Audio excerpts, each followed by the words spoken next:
So you've just purchased your Bushwhacker Pro deeper and lead-in bridge kit. Now I'm going to show you exactly how to assemble the kit, how to use it. Now this kit comes in two sizes depending if you've got a Bushwhacker Pro standard head or an XL head. For the purpose of this demonstration, I'm going to be using the standard Pro head. First of all, let me show you how to assemble the lead-in bridge kit. Once you've removed the lead-in bridge, it's time to place it onto your Bushwhacker Pro spoon head. It's really important to note that the lead-in bridge can be attached in two different directions, with the entry clip facing to the left or with the entry clip facing to the right. The reason why this is important is because it dictates what side of the baiting pole your rod needs to be on and also what direction you need to rotate the pole. For the purposes of this demonstration, as I'm looking at the pole shipping out into the water, I'm going to have my entry clip positioned to the left-hand side. In which case, very easy to attach. All I need to do is place the lead-in bridge into the obvious recesses on the spoon and wait until I hear a click. Simple as that. I appreciate it might look a little bit confusing to use on your first time, so let me make this as simple as possible for you. Depending on whether you're using a bare lead to investigate the spot or you have a rig attached at the same time, this works in exactly the same fashion. So to begin, simply place your lead and rig if appropriate into the front of the spoon. You then take your main line and run it underneath the entry clip on the left and slide it all the way over to the right hand side. The pole is now ready to ship out into the lake.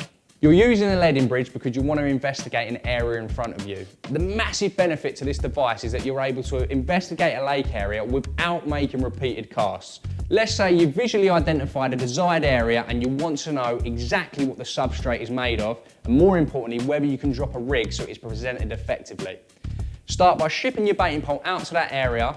Once you've shipped the baiting pole over to an area of interest, you can now begin to start feature finding.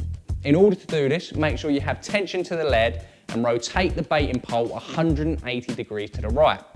This will drop the lead down through the water column and you can adjust its height by the amount of tension you're applying through the rod. To raise the lead, move the rod up. To lower the lead, lower the rod down. The massive advantage of this is you're able to feature find by donking the lead on the bottom of the lake bed without the need for additional casts. Minimum disturbance, maximum information in a small period of time. Once you've found an area you're happy with, we can now drop the lead and rig exactly on your chosen spot. Before you do so, make sure you've got tension on the line and then you simply need to rotate the baiting spoon another 180 degrees to the right. This will mean that the line is fully detached from the baiting spoon and you're ready to get your rod in place and onto your bite line. If you weren't too happy with the first spot, it's really easy to reset the process and start investigating another area that you've identified. In order to do this, we need to retrieve line under tension so that the lead is now tight to the lead-in bridge. In this moment, you simply need to rotate the spoon in the opposite direction, so 180 degrees to the left, for the lead and the rig if appropriate to fall back into the front of the spoon. You're now ready to ship the baiting pole out into whatever area you want to investigate and you can repeat the process. It does take a bit of practice and getting used to, but over time you're going to get more and more efficient with it. Moving on to the deeper attachment part of the kit, very, very simple to set up and use. I recommend attaching the deeper before you attach the whole section to the Pro head, just makes things a little bit easier. All you need to do is align the mount with the middle and bottom hole on the deeper and then screw it in place with the two supplied screws. Moving on from there, simply take the full section and mount it to the front of the spoon using the obvious recess. You'll hear a loud click and now that is all attached nice and securely. In terms of the deeper setup, it depends on the day and the water conditions, but you need to make sure that that deeper is parallel with the water at all times.